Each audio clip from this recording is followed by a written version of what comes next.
Hey YouTube, what's going on? It's Gino Bonino, and I am actually going to show how I wrap and ship a slab.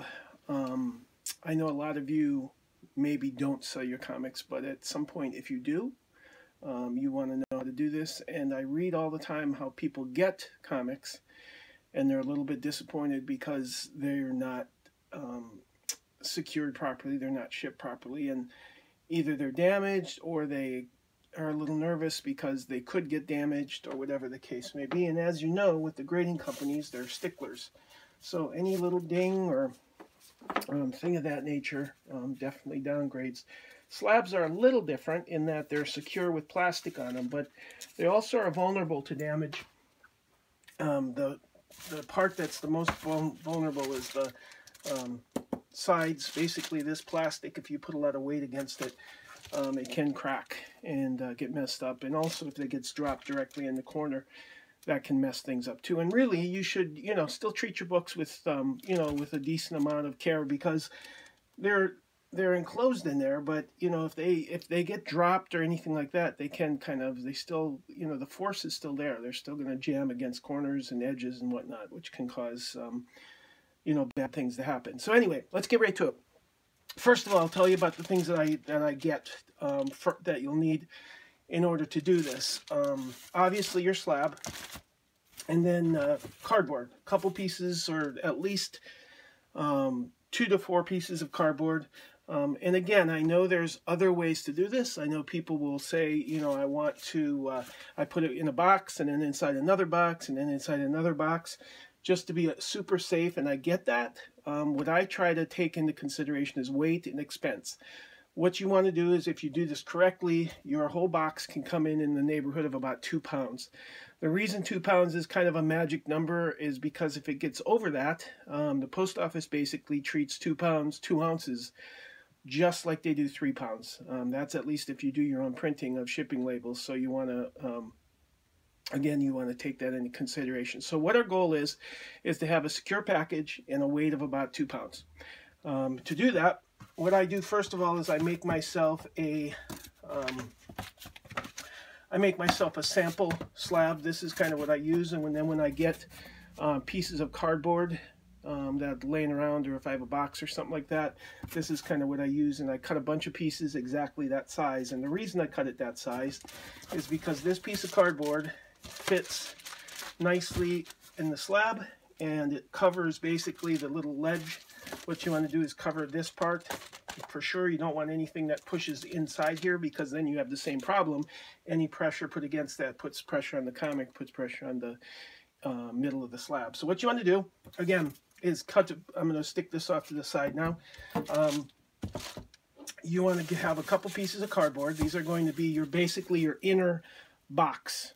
Similar to a comic book, you want to put it between 2 pieces of cardboard for the security. Then the other things you're going to need is a bag. And believe it or not, this is an important part of it, and I'll explain later. Even though there's a bag already on the slab, you want an extra one, because this is going to be kind of like your anchor. This is what the tape latches onto when it's in between the cardboard to keep it from sliding around.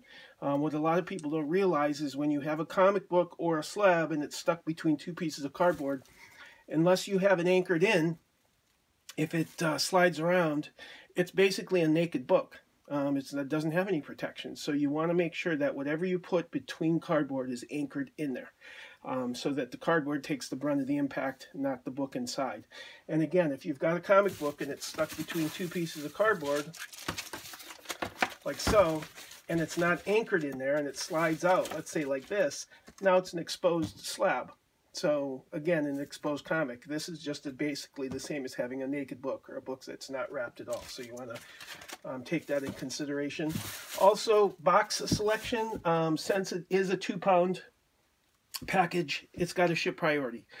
You can't, there's no ifs, ands, or buts. You can ship it, cheaper. I guess you could go parcel post, but the cost for that is very similar, if not more, believe it or not, than a priority package. And I don't use flat rate because you'll save money locally, but if you're shipping across country, I live on the East Coast, if you're shipping, say, to California, the flat rate gets kind of costly. And also, I don't know if the boxes are exactly right.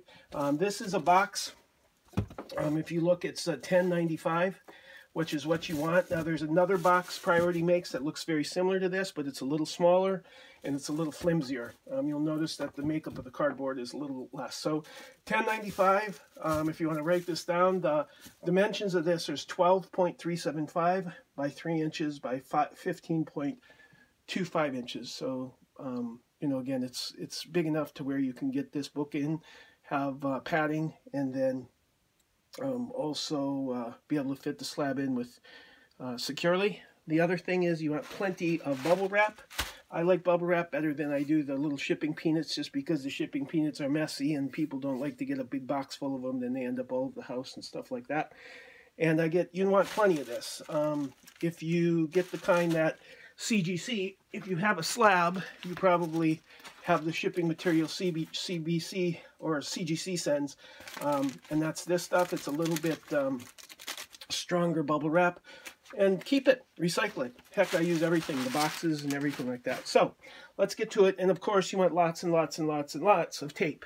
I use different kinds. I have both clear and solid tape.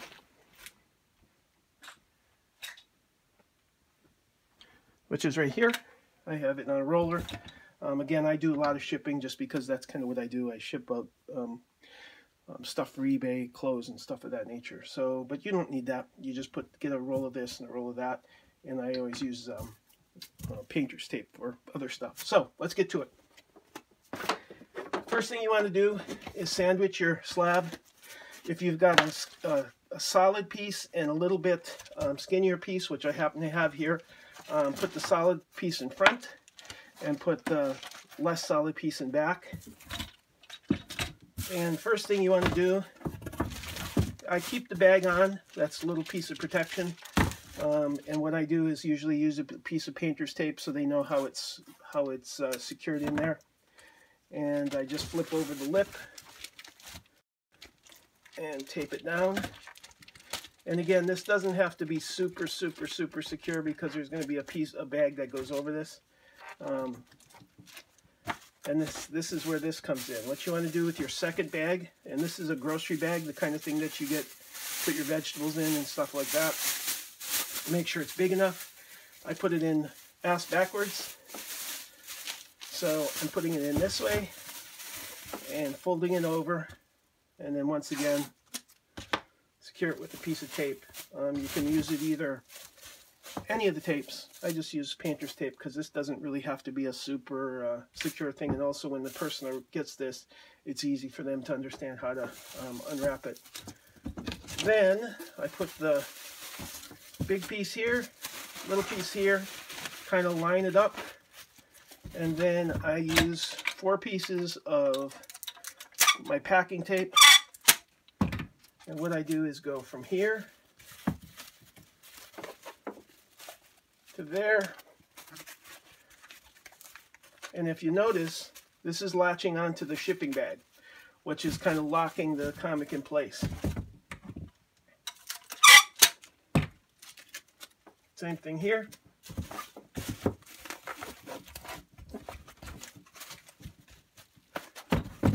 And then same thing on the both ends. And once again, if you notice, this tape is locking into this bag. It's okay if that bag rips when they unpack it. This bag is just basically meant for that. It's just a tearaway bag, but it keeps this slab into place. Slab can't move. Slab doesn't do anything other than just stays in between this little sandwich box. And there you have it. Okay, that's your secured inner box for the slab. The idea is this can take a pretty good impact here, take a pretty good impact there, and it's not going to break or dent, or the corners are secure as well. Then the next thing I do is take some bubble wrap and I go around a couple times. You want to keep in mind that you only have a little bit of room. You've got about enough for 2 layers on your inner box, or your outer box, excuse me. So you don't want to go crazy. You don't want to wrap it like 5-6 times because it won't fit. And then what I usually do to be safe is I put something around this way as well.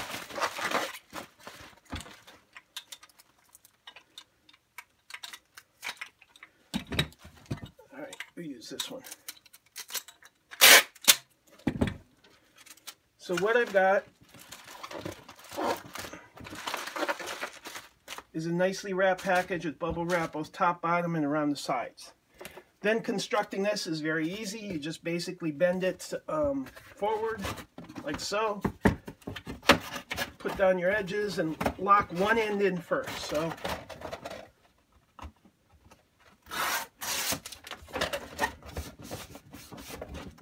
like so. Then this guy should fit in nicely without being too squished.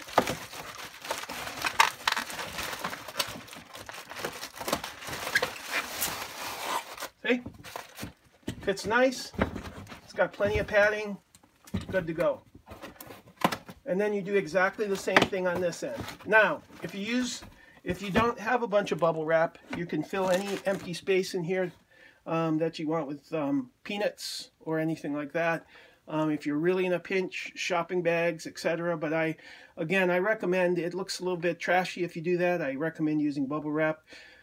Or at the very least, shipping peanuts. So you put that down, put this, and so, and then what I usually do is double secure it. So I take some clear tape so it doesn't cover any of the priority, and I go around here.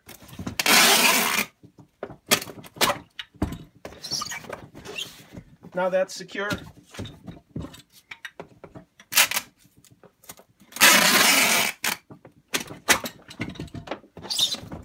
Now that's secure. And to keep it watertight, and again, I mean, not going to worry about that. It's in 3 bags, in essence, or 2 bags and a thing. I usually will put a little hunk of tape over the corners.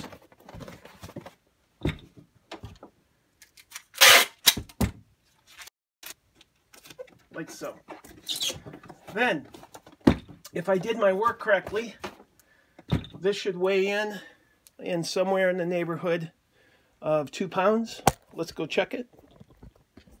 Forgive me for bouncing you around, guys. Sorry about it. Okay. There's our package.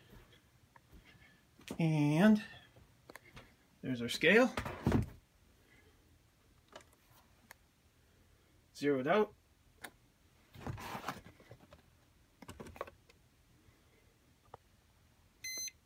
£2, 0.02 ounces. They'll let that slide.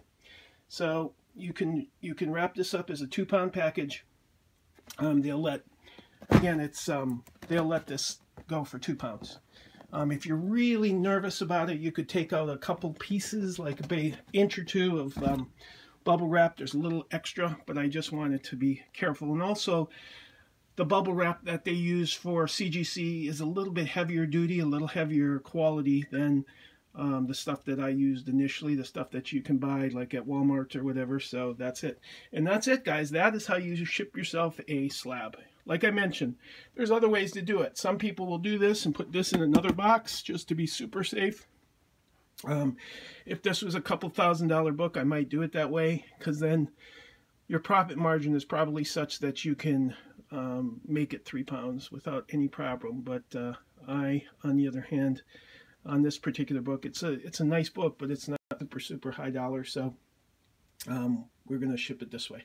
So that's it. 2 pounds. You go to your computer, print out your label, tape it on, and it's good to go. So thanks for watching, guys. Gino Bonino, I am out. Bye-bye.